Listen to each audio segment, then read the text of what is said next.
Hello les amis! Dans cet épisode, on vous emmène découvrir le sud de la Namibie. Et aussitôt posé à Windhoek, capitale complètement inintéressante, nous nous rendons directement chez notre loueur de 4x4. C'est ce pick-up Toyota équipé de 2 tentes sur le toit qui sera notre camp de base pour toute la durée de nos aventures namibiennes.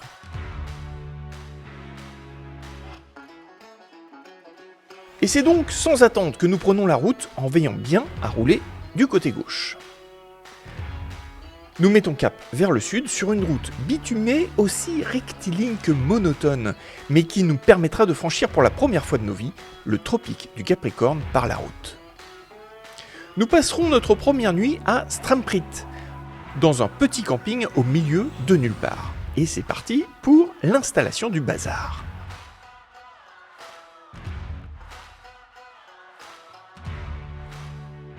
« 18 minutes, pas trop mal pour une première fois. Allez, petit barbecue et zou au lit.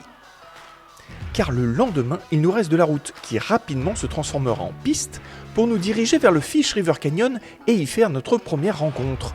Un magnifique Oryx qui semble aussi surpris que nous d'avoir de la compagnie. Nous passerons l'aéroport international du Fish River Canyon avant d'accéder enfin à notre lodge en bord de canyon, l'un des plus beaux hôtels que nous ferons pendant ce tour du monde.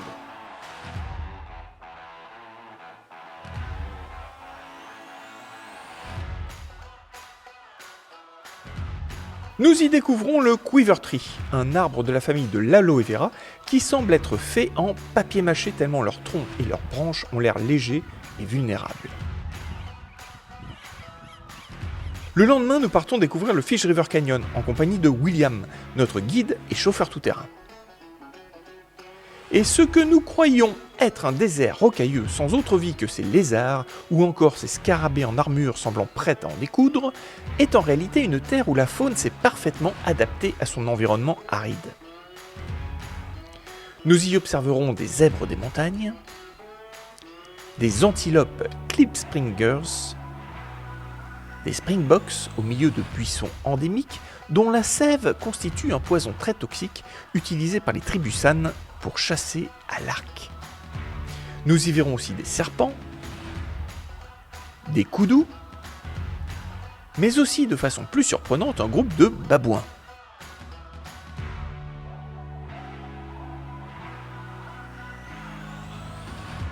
Mais c'est évidemment ces paysages lunaires qui font le charme de l'endroit. Il faut dire que le Fish River Canyon serait le 2e plus grand au monde, après le Grand Canyon d'Arizona.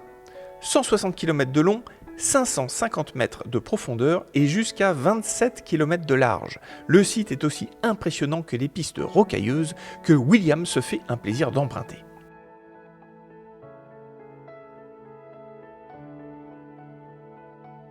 Nous descendrons jusqu'à la rivière pour pique-niquer et se baigner. Faire quelques sauts pour les uns et quelques images aériennes pour les autres.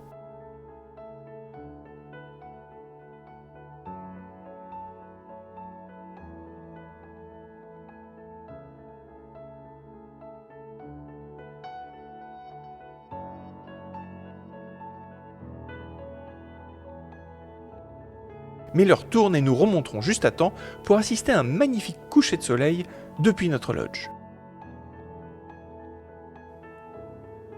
Ce Fish River Canyon nous laissera donc un souvenir ému dans ce tour du monde. D'abord parce que l'endroit est magique, mais aussi parce que c'est ici que nous rencontrerons les Tutus, une famille française hyper sympa, eux aussi en tour du monde avec leurs 3 enfants. Hélas, nos chemins se séparent déjà, mais nous avons la même agence de voyage, Travel with Mary, qui avait comploté de nous faire passer quelques moments avec eux. Nous poursuivons donc notre route en direction de la côte atlantique et traversons des grands espaces complètement déserts. Normal, la Namibie, avec ses 3 habitants au kilomètre carré, est le 2e pays le moins densément peuplé derrière la Mongolie. Sur le chemin, nous ferons un premier stop au bout d'une piste de sable à la rencontre des chevaux sauvages du désert de Namib. Ce petit point d'eau artificiel leur permet de survivre au milieu de cet environnement pas franchement adapté aux herbivores. Quelques plantes aussi, comme ces melons du désert, ayant probablement réussi à choper une nappe phréatique, réussissent à pousser et former des fruits assez surprenants au milieu de nulle part. Un peu plus loin sur la route, nous nous arrêtons faire quelques photos de la gare abandonnée de Garoub. Il pèse une ambiance étrange, presque post-apocalyptique, autour de ce vestige ferroviaire. Jusqu'à ce que la scène s'anime grâce au passage d'un train d'une autre époque que j'aurai juste le temps de filmer en drone.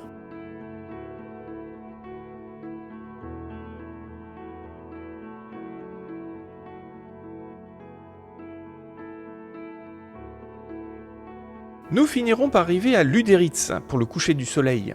Le lendemain, nous partons explorer cette ville baptisée du nom de son fondateur, Adolf Lüderitz, un commerçant de Brême en Allemagne qui bâtit ce petit port et ouvrira la voie à une colonisation allemande à partir de 1884, de ce qui ne s'appelle pas encore la Namibie, mais simplement le sud-ouest africain. Les Allemands perdront leur colonie en 1915 après que l'armée sud-africaine ait pris le contrôle de son voisin au cours de la Première Guerre mondiale. C'est pour ça qu'on y roule à gauche, et la Namibie finira par devenir indépendante le 21 mars 1990. Lüderitz est donc en résumé la première ville du pays, et difficile de ne pas y voir une inspiration toute bavaroise en termes d'architecture. Nous quitterons le centre-ville pour aller explorer sa péninsule voisine, connue pour ses dauphins que nous ne verrons pas, pour ses hyènes du désert que nous ne verrons pas non plus, et ses flamants roses qui, eux, se montreront.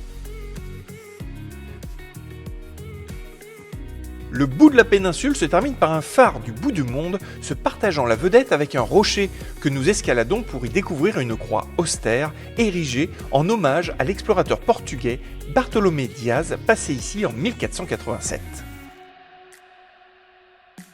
Mais Lüderitz abrite aussi un vestige du passé on ne peut plus instagrammable que Manu se faisait une joie presque obsessionnelle de photographier. Bienvenue à Kolmanskop. Cette ville fantôme fait partie des icônes de la Namibie. Nous avons prévu d'y passer une bonne partie de notre dernier après-midi à Lüderitz, sauf que le site ferme à 13h. Qu'à cela ne tienne, quelques appels téléphoniques et un aller-retour au centre-ville nous gratifient d'un permis spécial. Et nous voilà seuls au monde dans cette ville, jadis prospère mais abandonnée depuis aux dunes de sable du désert de Namib. Ambiance asile de fantômes pour cet endroit hors du temps. En 1907, des diamants sont découverts dans la région, qui devient immédiatement une zone diamantifère interdite aux personnes non autorisées. Kolmanskop sort alors de terre pour devenir le siège central du géant sud-africain De Beers. Lorsque celui-ci décidera de bouger son activité à Oranjemund vers la frontière sud-africaine en 1956, Kolmanskop deviendra une ville fantôme en proie aux tempêtes de sable. Un demi-siècle plus tard, le site reste ouvert au public pour la plus grande joie des photographes. Nous finissons par quitter ce lieu plus qu'insolite car un long trajet nous attend. Et si nous prenons le temps de faire ce stop, car l'éclairage de fin de journée sur ces oryx est quand même immanquable, nous traçons car nous sommes attendus pour dîner. Nous sommes attendus pour dîner chez qui ? Eh bien chez les Tutu Pardi. Juste à temps pour souhaiter un bon anniversaire à Marion. Et si le lendemain les enfants profiteront pour s'improviser un petit foot dans ce cadre spectaculaire, nos chemins se sépareront encore pour quelques jours. Rassurez-vous, nous retrouverons les tutus un peu plus tard dans ce road trip et nous partagerons même une expérience aussi drôle que terrifiante avec eux. Allez, dans le prochain épisode, on vous emmène vous balader en ballon au-dessus du désert de Namib et découvrir Sosuvlei, l'endroit le plus visité et le plus iconique de Namibie. Alors à très vite les amis!